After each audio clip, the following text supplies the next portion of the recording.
Les dijeron que los estadounidenses los torturarían, los matarían de hambre y les arrebatarían su dignidad. Pero cuando los prisioneros japoneses entraron en el campo McCoy en 1944, el enemigo no los doblegó con violencia, sino con hamburguesas y Coca-Cola. Esperaban el final, no la supervivencia. Cuando las puertas del tren se abrieron con estrépito en el gélido frío de Wisconsin en 1944, decenas de soldados japoneses descendieron sobre el suelo nevado, parpadeando ante la tenue luz. Sus uniformes estaban rasgados, algunos sujetos con hilos o tiras de tela. El hambre se reflejaba en sus rostros, mejillas hundidas, ojos cansados, labios agrietados por semanas de raciones escasas y transporte. A cada hombre se le había impartido la misma lección desde su primer día en el ejército imperial. La captura fue una vergüenza. La captura era peor que la muerte. Les habían advertido que los estadounidenses los torturarían, los matarían de hambre y los humillarían hasta que suplicaran clemencia. Muchos se habían preparado para ser atropellados en el momento en que abandonaran el tren. En cambio, lo que vieron les hizo dudar. Filas de barracones de madera se alzaban contra la nieve. Torres de vigilancia, alambre de púas, unos cuantos siglos con rifles. Pero el ambiente no era el que habían imaginado. Aquí había orden, incluso una especie de rutina tranquila. Los camiones transitaban por los caminos del campamento y el humo de las chimeneas de las cocinas traía el olor de la comida cocinándose, comida sustanciosa, mucho más fuerte que las sopas aguadas con las que habían subsistido durante meses. Algunos de los prisioneros intercambiaron miradas nerviosas. Otros mantenían la mirada baja, reacios a revelar ni siquiera una chispa de curiosidad. Los guardias gritaban órdenes en inglés, con claridad y rapidez. Los prisioneros no entendieron la mayor parte, pero el tono era firme, no salvaje. Los intérpretes explicaron: formaos, avanzad, no rompáis la formación. Los funcionarios de la Cruz Roja observaban desde la barrera con sus portapapeles en mano. Esa sola presencia sobresaltó a los prisioneros. En su país, les habían dicho que Estados Unidos era un país sin ley, brutal e indiferente a los tratados. Sin embargo, allí había personas ajenas a la empresa que se aseguraban de que se cumplieran las normas. ¿Podría ser real? El proceso de admisión fue mecánico, pero sorprendente por su humanidad. Los hombres fueron despiojados y sus uniformes infestados de piojos quemados. Se realizaron controles médicos para medir la fiebre, la desnutrición y las fracturas óseas. Un soldado japonés con un brazo vendado esperaba ser ignorado. En cambio, un médico estadounidense inspeccionó la herida, la limpió y la vendó de nuevo. El soldado se quedó paralizado, incapaz de conciliar el acto de cuidado con la imagen del enemigo bárbaro que le habían inculcado. Un prisionero le susurró a otro con incredulidad: ¿por qué harían esto? No somos sus hombres, no somos nada. Otro negó con la cabeza: debe ser un truco. Esperar. El miedo persistía. Cada paso les parecía que podría conducir al castigo que les habían dicho que les llegaría. Sin embargo, cada hora revelaba algo más extraño. Una adhesión inesperada al Convenio de Ginebra.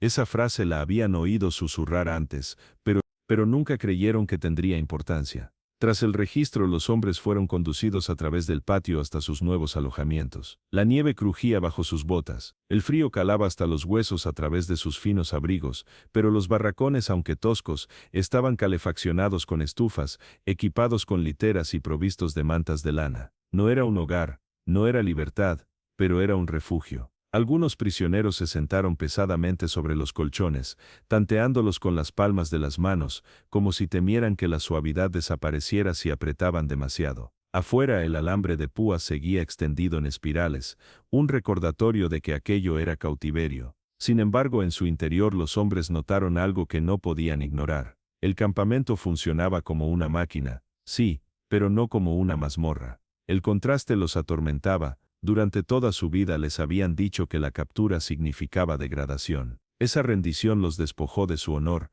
reduciéndolos a animales a los ojos del enemigo. Pero aquí en el campamento McCoy, las primeras imágenes se imprimieron de manera diferente. Un guardia ayuda a un hombre enfermo a mantenerse en pie. Un sanitario envuelve cuidadosamente las gasas.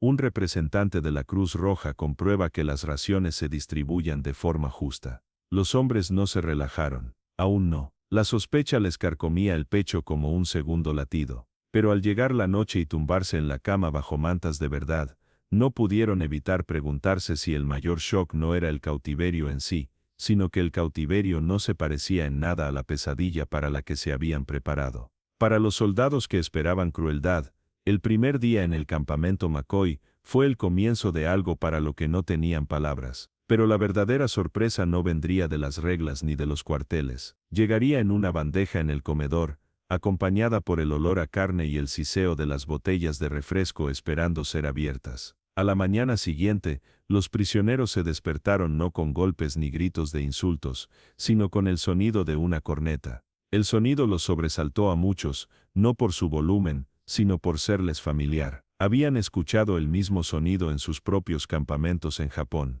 Por un momento, algunos olvidaron dónde estaban. Pero entonces la realidad volvió a imponerse con el ruido metálico de las botas y las voces inglesas que se oían desde fuera. Se les ordenó formar, se les hizo rodar y se les dirigió hacia el Mesaúl. El temor a lo que pudiera venir después les oprimía el pecho. Muchos esperaban que se les negara la comida o que se les dieran sobras no aptas para animales. El hambre había sido su compañera constante. En el Pacífico, las comidas se habían reducido a tazones de arroz aguado, a veces cebada, y si tenían suerte, algunas verduras encurtidas. La carne era una rareza, el azúcar casi mítico. Pero antes de la comida, había procedimientos. Los prisioneros fueron reunidos en una sala grande donde un representante de la Cruz Roja se dirigió a ellos a través de un intérprete. Les explicó sus derechos según la Convención de Ginebra. Se les proporcionaría alimento, alojamiento y se les permitiría escribir cartas a casa. Funcionarían pero solo bajo ciertas condiciones. No serían maltratados. Funcionarios neutrales los visitarían periódicamente para garantizar el cumplimiento de estas normas. Las palabras fueron recibidas con incredulidad. Algunos hombres bajaron la mirada, avergonzados de estar escuchando aquello. Otros murmuraban entre sí, escépticos. Un soldado murmuró a su amigo: hablan de derechos, pero somos sus cautivos. ¿Para qué se molestarían? El intérprete hizo una pausa para que se calmaran los murmullos. No son promesas, dijo. Estas son reglas para ustedes. Para ellos, son vinculantes. El peso de esas palabras flotaba en el aire. Después vinieron los controles médicos, más exhaustivos que el día anterior. Un médico presionó con los dedos las delgadas muñecas, revisó los dientes, midió la presión arterial, se pesó a los prisioneros y muchos dieron negativo en la prueba. Algunos estadounidenses negaron con la cabeza en silencio al ver las cifras. La desnutrición era evidente. Sin embargo, nadie se burló de ellos. Un cabo incluso repartió vitaminas, unas pequeñas pastillas de aspecto calcáreo que desconcertaron a los hombres. Medicina para los enemigos. Su amabilidad resultaba casi insultante. Por la tarde les dieron ropa limpia, uniformes sencillos y funcionales marcados con las siglas PUBW en letras grandes. Las prendas les quedan mejor que los restos desgarrados que quedaron tras su uso en el campo. Algunos prisioneros se las pusieron lentamente, vacilando como si cada puntada fuera una renuncia a su identidad. Otros acogieron con agrado el calor, tiritando menos a medida que el viento de Wisconsin se colaba por las grietas de los barracones. Los propios guardias fueron otra sorpresa. Sí, estaban armados, eran estrictos y vigilantes, pero no escupían a los prisioneros ni los golpeaban por moverse demasiado despacio. Impusieron el orden sin crueldad. Cuando un anciano prisionero tropezó en el sendero helado, un guardia se agachó y lo ayudó a levantarse tomándolo del brazo. Ni una patada, ni una mueca, solo un breve asentimiento antes de seguir caminando. Esa noche, mientras los prisioneros permanecían sentados en sus barracones, las conversaciones se volvieron bajas y densas. ¿Puedes creerlo?, preguntó un hombre, mirando fijamente las vigas del techo. Hablan de reglas como si esto fuera un acuerdo. ¿Acaso no nos odian? Otro respondió. Deben de estar fingiendo tendernos una trampa para hacernos hablar. Y sin embargo, cuando reinó el silencio, el olor de las cocinas volvió a inundar el ambiente. Era denso, intenso, graso. No las sopas agrias y aguadas que conocían de las islas, sino algo sustancioso, algo que los llenaba. Les rugieron los estómagos, traicionándolos involuntariamente. Los estadounidenses, al parecer, no consideraban la comida un arma. Para ellos, era una rutina, la cena del martes, el almuerzo del jueves, nada más. Pero para los prisioneros japoneses que habían marchado casi muertos a través de la selva y la playa, que se habían escondido en cuevas royendo raíces, que se habían rendido con el vientre vacío y la piel tensa, ese olor era casi insoportable. Algunos hundieron la cara en las mantas para bloquearlo. Otros susurraron que quizá al día siguiente se descubriría el engaño. Quizá la comida era un cebo. Quizá la amabilidad se desvanecería tan rápido como había aparecido. Sin embargo, al llegar el día siguiente, las filas se formaron de nuevo, las bandejas se llenaron otra vez y la rutina continuó, firme e inquebrantable. Las reglas eran reales, las inspecciones eran reales, los procedimientos eran reales, y la verdad más extraña de todas se cernía lentamente contra sus expectativas. Estados Unidos, incluso en guerra, creía en el orden. Pero el orden de las reglas no era nada comparado con lo que les esperaba en el comedor, donde el hambre y la memoria chocarían con una hamburguesa y una botella de vidrio que jamás habían visto. La fila avanzaba lentamente, las botas raspando el suelo del comedor. El vapor se elevaba de las bandejas tras el mostrador, trayendo consigo un aroma tan extraño para los japoneses que muchos hombres no lograban identificarlo. Era carne rica, sustanciosa, miel ahumada. Sí, pero no como el pescado seco o los trocitos que comían en casa. Esta era más gruesa,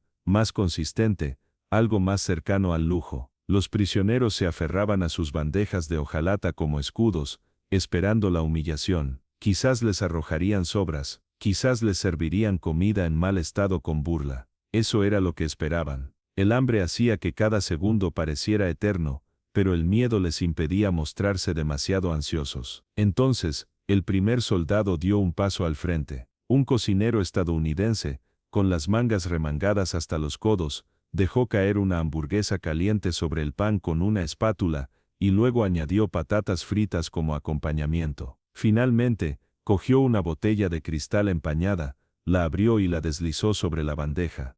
Cada mañana, los prisioneros de guerra del campamento McCoy despertaban con el sonido del pase de lista, el crujido de las botas en la escarcha y los rifles apuntándoles desde las torres. El alambre de púas siempre estaba allí, atravesando el horizonte, recordándoles que aquella vida, por muy diferente que fuera de lo que esperaban, seguía siendo una prisión. Dentro del alambrado, la rutina lo regía todo. Después del desayuno, los prisioneros se dividían en grupos. Algunos se encargaban de quitar la nieve de los caminos, otros de cortar leña, otros de ayudar en las granjas cercanas bajo la supervisión de los guardias. El trabajo era constante, no brutal. A muchos hombres les sorprendía no estar acostumbrados a agotamiento. En cambio, recibían un pequeño salario en cupones del campo que podían canjear por artículos en la cantina. Artículos de aseo, papel de escribir, incluso caramelos o cigarrillos. Una tarde, un soldado japonés levantó una barra de chocolate que había comprado con sus cupones. Le temblaban las manos al desenvolverla. En Japón, murmuró a un compañero prisionero, esto es medicina. Aquí se lo regalan a los soldados como si nada. Su amigo negó con la cabeza incrédulo. El comedor en sí fue otra sorpresa desagradable. Los prisioneros observaban a los soldados estadounidenses ir y venir, charlando despreocupadamente, comprando cocaína o chicles, bromeando con el dependiente. La naturalidad con la que se trataba todo resultaba casi insoportable. La guerra asolaba Europa y el Pacífico. Sin embargo, aquí en Wisconsin, los estadounidenses parecían vivir como si la abundancia nunca fuera a agotarse. Sin embargo, la estructura diaria de la vida en el campamento comenzó a ejercer una presión diferente. No hubo combates, ni avances, ni camaradas moribundos que enterrar. En cambio, reinaba la monotonía, despertarse, trabajar, comer, dormir. La mente, antes absorta en la supervivencia, ahora tenía espacio para divagar. Y con el vagabundeo llegó la añoranza. Las cartas se convirtieron en un salvavidas. El campo permitía a cada prisionero escribir 2 cartas y 4 postales al mes. Muy censurada, pero aún así valiosa, hombres encorvados sobre las mesas, garabateando palabras con lápices, intentando plasmar sus hogares en tinta. Estoy vivo era a menudo lo único que podían decir. Algunos recibieron cartas de respuesta, sobres delgados con kanji escritos con letras familiares. Otros no recibieron nada. Para esos hombres, el silencio se hizo más pesado con cada semana que pasaba. Se ofrecían clases de inglés por las tardes, Unos pocos presos curiosos asistieron, repitiendo lentamente las palabras del profesor estadounidense. Pan, mesa, ventana. Otros se burlaron, insistiendo en que no servía de nada aprender el idioma del enemigo. Pero incluso los escépticos escuchaban desde sus literas, con los oídos atentos al extraño ritmo de las palabras. Hubo momentos de contacto inesperado. Un guardia del lugar de trabajo le preguntó una vez a un prisionero, ¿echas de menos el arroz? El intérprete transmitió la pregunta. El prisionero rió con amargura y respondió en japonés, el arroz es un recuerdo. Cuando se tradujo la respuesta, el guardia guardó silencio, tal vez dándose cuenta del peso que encierran sus palabras. No todas las interacciones fueron tan amables. Las sospechas persistieron. Algunos guardias trataban a los prisioneros con frialdad, sin dirigirles nunca la palabra más allá de las órdenes. Y dentro de los barracones, estallaron discusiones entre los propios prisioneros. Algunos se aferraron ferozmente a la idea de que Japón triunfaría, de que estos meses de cautiverio terminarían en victoria. Otros, agotados por lo que habían visto, murmuraban que la derrota era inevitable. Una noche, dos hombres discutieron tan acaloradamente que el guardia tuvo que intervenir. «Habláis de derrota y deshonráis nuestra patria», gritó un prisionero, «y deshonras la razón al negar lo que tienes ante tus ojos». El otro reaccionó bruscamente. El guardia los hizo callar, pero la tensión persistió. Incluso en el corazón de Estados Unidos, la guerra seguía presente en sus mentes. Sin embargo, la vida en el campo también generó pequeñas rutinas humanas. Los presos tallaban juguetes de madera durante sus horas libres, jugaban a juegos improvisados, Dobodo simplemente se sentaban juntos a contar historias de su hogar. El olor del banquete nunca dejó de atormentarlos. Pero al menos era constante, 3 comidas al día, pasara lo que pasara. Ese solo hecho diferenciaba este cautiverio de las trincheras de la jungla y las islas desmoronadas de las que provenían. En los barracones, por la noche, el silencio solía caer rápidamente después de apagar las luces. Pero de vez en cuando, alguien susurraba en la oscuridad, ¿qué crees que cena tu familia esta noche? Las respuestas nunca llegaron, solo el tamaño y el cambio de mantas. La vida cotidiana en el campamento McCoy no era libertad. Tampoco fue crueldad. Era algo intermedio, un limbo donde la supervivencia era segura, pero el sentido de la vida parecía esquivo. Pero cuanto más tiempo vivían dentro del alambre, más empezaban a notar algo extraño. Tras los estrictos horarios y las vallas vigiladas, comenzaron a surgir fugaces momentos de conexión entre captor y cautivo. Momentos que no podían explicarse mediante reglas o rutinas. Durante semanas, el campamento funcionó a la perfección. Los guardias dieron órdenes. Los prisioneros los siguieron. Las comidas llegaron a tiempo. El ritmo era predecible, incluso monótono. Pero entre esas rutinas, se abrían pequeñas grietas por donde se colaba la humanidad. Momentos que ninguno de los dos bandos podría haber imaginado cuando comenzó la guerra. A menudo comenzaba con algo muy simple, el lenguaje. Pocos de los prisioneros japoneses hablaban inglés más allá de un puñado de palabras, y la mayoría de los estadounidenses en el campo no sabían absolutamente nada de japonés. Las órdenes se transmitían a través de intérpretes o gestos. Sin embargo, la necesidad obligó a ambas partes a improvisar. Un guardia podría señalar una pala y ladrar, «trabajo». Un prisionero que captara el sonido lo repetiría torpemente en voz baja, «despierta». Pronto otros hicieron lo mismo, riéndose en voz baja de sus propios intentos torpes. Una tarde, durante una clase de inglés, un profesor estadounidense escribió la palabra familia en la pizarra. Pidió un voluntario para que lo dijera en voz alta. Un prisionero se puso de pie, dudó un instante y luego dijo, «family». La clase estalló en risas, no crueles, sino genuinas, e incluso el profesor sonrió. El prisionero también sonrió, y su rostro se suavizó por primera vez en semanas. En ese instante, la etiqueta de enemigo dio paso a algo más ordinario. Hombres intentando superar una brecha. La comida volvió a ser una especie de punto de encuentro. En raras ocasiones, los guardias compartían cigarrillos o chicles con los presos durante los turnos de trabajo. El chicle los desconcertó. Un hombre lo masticó durante unos minutos y luego se lo tragó entero. Los estadounidenses estallaron en carcajadas, negando con la cabeza e intentando explicar. Pronto el chicle se convirtió en un pequeño símbolo de intercambio, una ofrenda de un guardia, un mensaje que un prisionero aceptaba con una rígida reverencia. También hubo enfrentamientos. En una granja a las afueras del campamento, donde un grupo de PC trabajaba limpiando campos, un agricultor estadounidense los observaba atentamente. Su hijo había muerto en el Pacífico, y el resentimiento hervía en su mirada. Cuando uno de los prisioneros se agachó para recoger una herramienta que se le había caído, el granjero escupió al suelo cerca de sus pies. El guardia que escoltaba al equipo de trabajo se percató de la situación, no dijo nada, pero se acercó. La tensión se palpaba en el aire frío, tácita pero palpable. El granjero se dio la vuelta, murmurando: «Deberíamos haberlos dejado morir de hambre».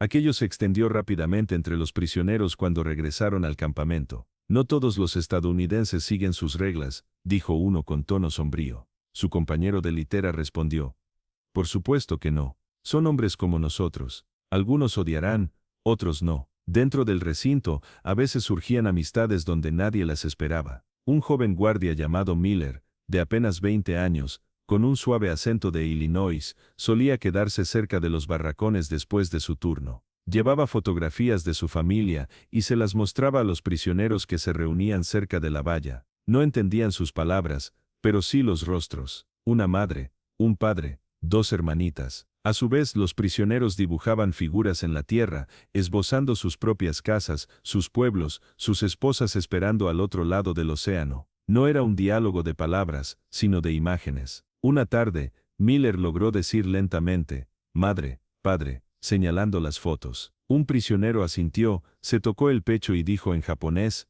«Jaja, chichi, emoto». El intercambio duró apenas unos instantes antes de que otro guardia ordenara a Miller que se marchara, pero la semilla estaba sembrada. Habían hablado a través del abismo, aunque solo fuera por un instante. Aún así, la cultura era profunda, y la desconfianza, aún más. Entre los japoneses, la lealtad al emperador, no se borraba con hamburguesas ni Coca-Cola. Algunos hombres susurraban advertencias contra la relajación. Acusaban a los prisioneros que asistían a clases de inglés de traicionar su honor. En la penumbra de los barracones, las discusiones se encendían. ¿Valía la pena adaptarse para sobrevivir, o acaso cada palabra prestada los desmoronaba? Cada momento de risa con un guardia erosionaba su identidad, escribió un prisionero en secreto en su diario. Nos decían que los estadounidenses eran animales, sin embargo comparten su chicle, curan nuestras heridas. ¿Cuál es la mentira? ¿Cuál es la verdad? Las contradicciones lo señalaban. Para algunos, la amabilidad de los guardias se sentía como una humillación, un recordatorio de que vivían mejor como cautivos que sus familias en casa. Para otros, esos mismos momentos insinuaban algo incómodo pero innegable. El enemigo no era un ser sin rostro. Una noche nevada, mientras las luces se apagaban en el campamento, un prisionero le susurró a su compañero de litera: «Si sobrevivimos a esta guerra, ¿qué les contaremos a nuestros hijos? Que nuestro enemigo nos alimentó, que nos dio mantas, que nos sonrió». Los compañeros de litera permanecieron en silencio durante un largo rato antes de responder en voz baja: «Les diremos la verdad, aunque nos avergüence».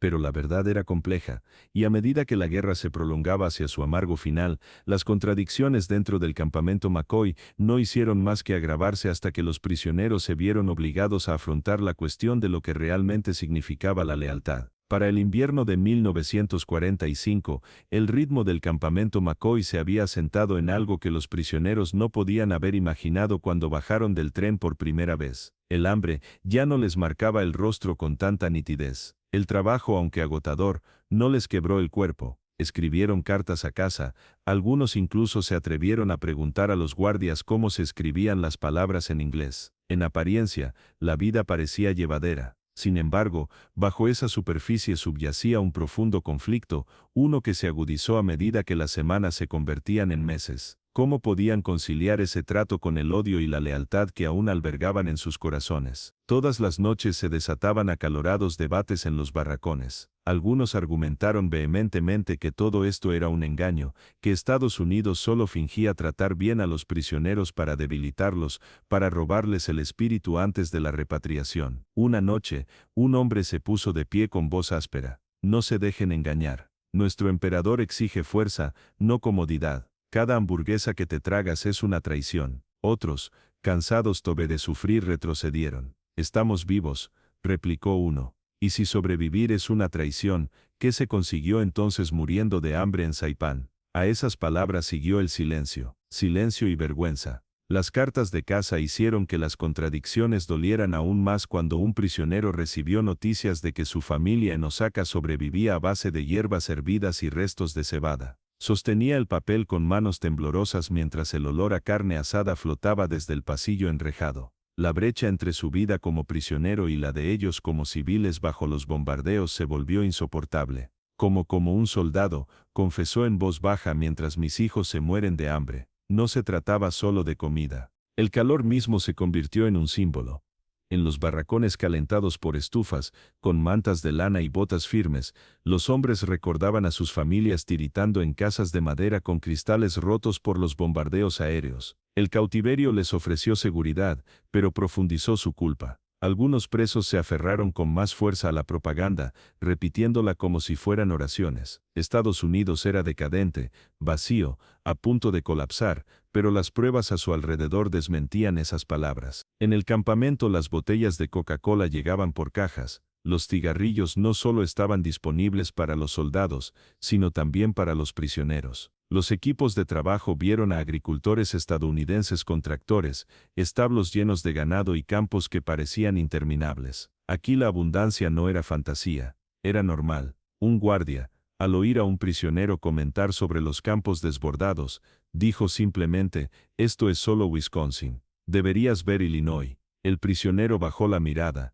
avergonzado de la envidia que ardía en su interior. Las contradicciones quebraron a algunos hombres en silencio. Una tarde, un prisionero susurró entre lágrimas, creía que Japón era el centro del mundo. Pero ahora lo veo. Quizás solo seamos una pequeña isla. Su compañero de litera lo regañó y le advirtió que jamás volviera a pronunciar semejante traición en voz alta. Pero el pensamiento ya se había expresado, y los pensamientos no se pueden retractar. La religión añadió otra dimensión. Algunos prisioneros se reunieron en círculos silenciosos, recitando oraciones a sus antepasados, aferrándose a la tradición. Otros observaron al capellán estadounidense dirigir los servicios religiosos para sus propios hombres, y la curiosidad se despertó entre ellos. Algunos incluso asistieron, aunque solo fuera para sentarse al calor de la capilla. No comprendían los himnos, pero reconocían el acto de fe. Diferentes dioses, diferentes rituales,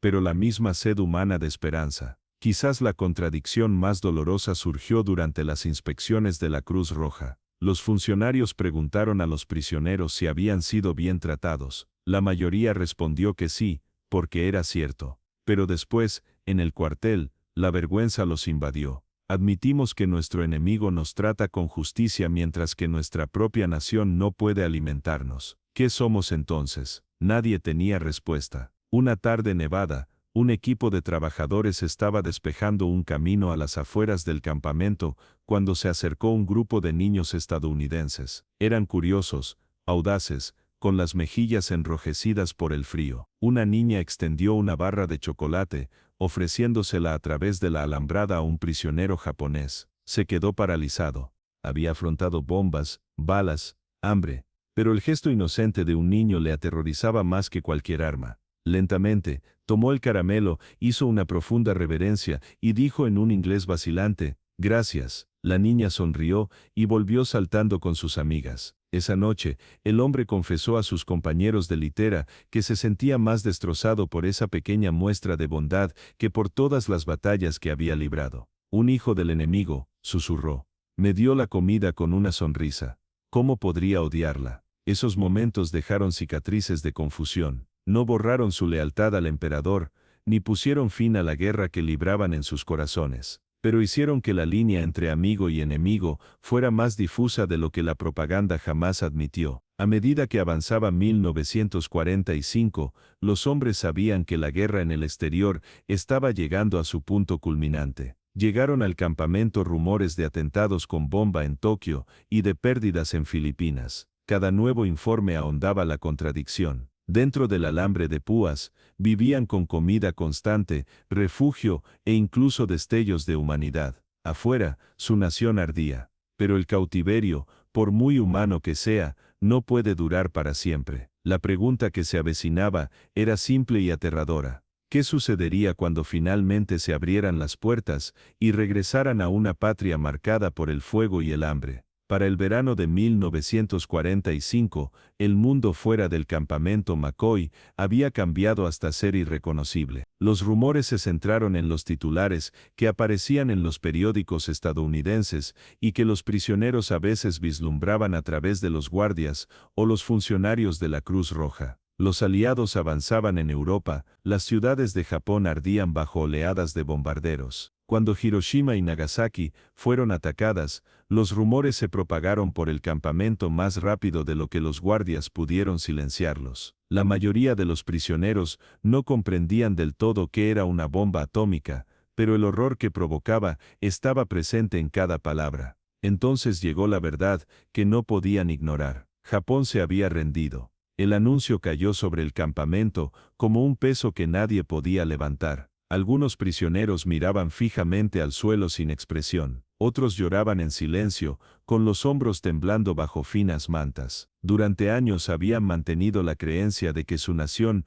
no podía caer, que la muerte era preferible a la derrota. Ahora la derrota les había llegado mientras estaban tras alambre de púas, incapaces de levantar un arma, incapaces de elegir su destino. Los días transcurrieron en una extraña quietud. Los guardias no se regodearon, simplemente continuaron con sus rutinas. Comidas, pases de lista, inspecciones. Para muchos prisioneros, esa constancia era insoportable.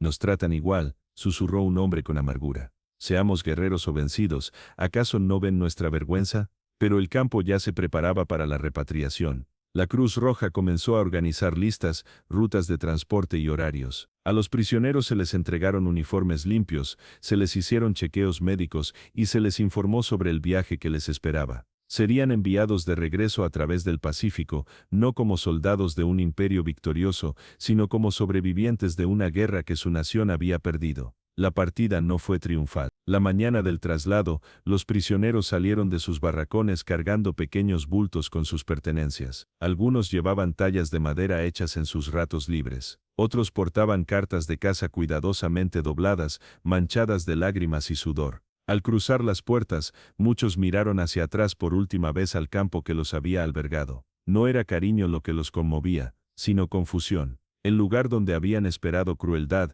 les había dado, en cambio, hamburguesas, Coca-Cola, mantas e incluso destellos de bondad. El viaje de regreso a casa fue largo y pesado. En el barco, los hombres se apiñaban, preguntándose qué les esperaba en Japón. Las ciudades habían desaparecido, las familias dispersas, el hambre peor que cuando partieron. Temían ser tachados de cobardes, despreciados por haber vivido como prisioneros. La culpa era intensa, pero también lo era otro recuerdo que no podían olvidar, el sabor de aquella primera comida en el campamento McCoy. Un hombre, escribiendo en una libreta gastada, decía: «Pensé que mi enemigo me doblegaría con violencia. En cambio, me doblegó con la comida. No puedo borrar el sabor del pan, la carne y el dulce. Me perseguirá hasta casa como una sombra». Cuando los prisioneros finalmente pisaron suelo japonés, la realidad los golpeó con fuerza. Ruinas bombardeadas se extendían donde antes se alzaban ciudades. Las familias los recibieron con lágrimas, alivio y, a veces, amargura. Algunas esposas e hijos habían sobrevivido a base de hierba y corteza de árbol. Otros no habían sobrevivido en absoluto. Los prisioneros que regresaban se enfrentaron a acusaciones de debilidad, de deshonra. Pero en su silencio, llevaban consigo historias que nadie en casa quería oír. Historias de hamburguesas y Coca-Cola, de estadounidenses que los trataron con reglas en lugar de con ira. En los años que siguieron, algunos hablaron con cautela sobre su tiempo en Estados Unidos. Admitieron que los había obligado a ver al enemigo no como monstruos, sino como hombres. Otros nunca hablaron, enterrando los recuerdos bajo capas de deber y vergüenza.